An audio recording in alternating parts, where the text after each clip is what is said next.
Parul university, Gujarat, Vadodara ఈ యూనివర్సిటీలో bomb ఉంది అని ఈరోజు మార్నింగ్ యూనివర్సిటీకి మెయిల్ వచ్చిందంట. ఆ మెయిల్ ఇదిగో ఇది ప్రతి పేరెంట్స్కి కూడా ఫార్వర్డ్ చేశారు. మా బాబు కూడా ఇదే యూనివర్సిటీలో బీటెక్ ఫస్ట్ ఇయర్ చదువుతున్నాడు. అక్కడ డే స్కాలర్ పిల్లలందరినీ అయితే పంపించేశారు, స్టాఫ్ని పంపించేశారు, పీజీలో ఉండే వాళ్ళని పంపించారు.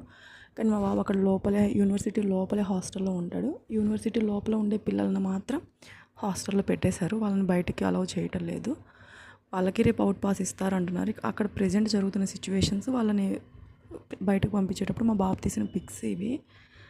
ప్రజెంట్ అయితే అక్కడ ఏం లేదు, బాగానే ఉంది అంటున్నారు. రేపు అవుట్ పాస్ ఇస్తామన్నారు. ఈ వీడియో పెట్టే అంత లేదు, కానీ ఎందుకు పెట్టాను అంటే ఎవరైనా తెలియని వాళ్ళు ఉన్నా, ఒకవేళ తెలిసి పిల్లలు ఎలా ఉన్నారో కనుక్కుంటారేమో. మ్యాక్సిమం అందరికీ వచ్చే ఉంటుంది. టెన్షన్ పడుతున్నారు కదా, అందుకని నేను టెన్షన్లో ఉండే పెడుతున్నాను. ప్రజెంట్ అయితే అక్కడ అంతా సిచ్యువేషన్ బాగానే ఉంది, ఏం పర్వాలేదు అనేసి అయితే చెప్పారు. పిల్లల్ని హాస్టల్లో నుంచి బయటకు రావద్దు అని. బయటకు వెళ్ళిన వాళ్ళంతా సేఫ్. దేవుడి దేవల్ల హాస్టల్లో ఉండే పిల్లలు కూడా అందరూ సేఫ్గా ఉండాలి. దూరం కాబట్టి రిజర్వేషన్స్ దొరకడం కష్టము. ఎలా వస్తారో ఏమనే టెన్షన్లో ఉన్నాం. అందరూ ప్రేయర్ చేయండి, ఏం కాకూడదు, అది ఒక ఫేక్ మెయిల్ అనేసి. Thank you.